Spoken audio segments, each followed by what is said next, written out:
หลายพื้นที่ต้องเจอกับพายุฤดูร้อนค่ะช่วงนี้นอกจากจะต้องระมัดระวังบ้านเรือนจากพายุฝนและลมกระโชกแรงรวมทั้งบางพื้นที่มีพายุลูกเห็บตกด้วยนะคะอุบัติเหตุบนท้องถนนก็เป็นสิ่งที่จะต้องระมัดระวังเป็นพิเศษค่ะล่าสุดที่จังหวัดน่านนะคะฝนตกถนนลื่นค่ะเป็นเหตุให้รถยนต์กระบะชนกับรถบรรทุกน้ำแข็งเสียชีวิตทันทีในที่เกิดเหตุ1 รายนะคะโดยที่เกิดเหตุนั้นอยู่บริเวณถนนหนองเต่าน้ำเกียนภายในหมู่บ้านน้ำเกียนหมู่ 4ตำบลน้ำเกียนอำเภอภูเพียงจังหวัดน่าน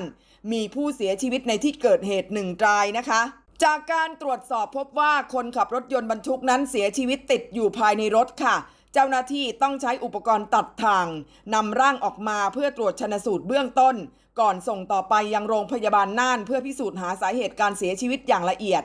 ส่วนผู้ได้รับบาดเจ็บรายอื่นถูกนำส่งโรงพยาบาลเพื่อรับการรักษาต่อไปนะคะเบื้องต้นทรัพย์สินของทางราชการก็ได้รับความเสียหายด้วยค่ะโดยเฉพาะกาดเลนในจุดเกิดเหตุนะคะทั้งนี้บริเวณดังกล่าวนั้นเป็นช่วงทางโค้งประกอบกับมีฝนตกลงมาอย่างหนักทำให้ถนนลื่นค่ะคาดว่าเป็นสาเหตุสำคัญที่ทำให้เกิดอุบัติเหตุครั้งนี้เจ้าหน้าที่ขอแจ้งเตือนประชาชนนะคะให้เพิ่มความระมัดระวังในการขับขี่ช่วงฝนตกถนนลื่นค่ะโดยเฉพาะในทางโค้งหรือว่าพื้นที่เสี่ยง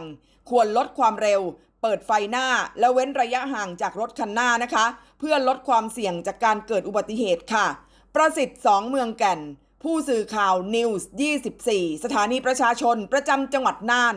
ภาพข่าวสรรหวันโกกะอินรายงาน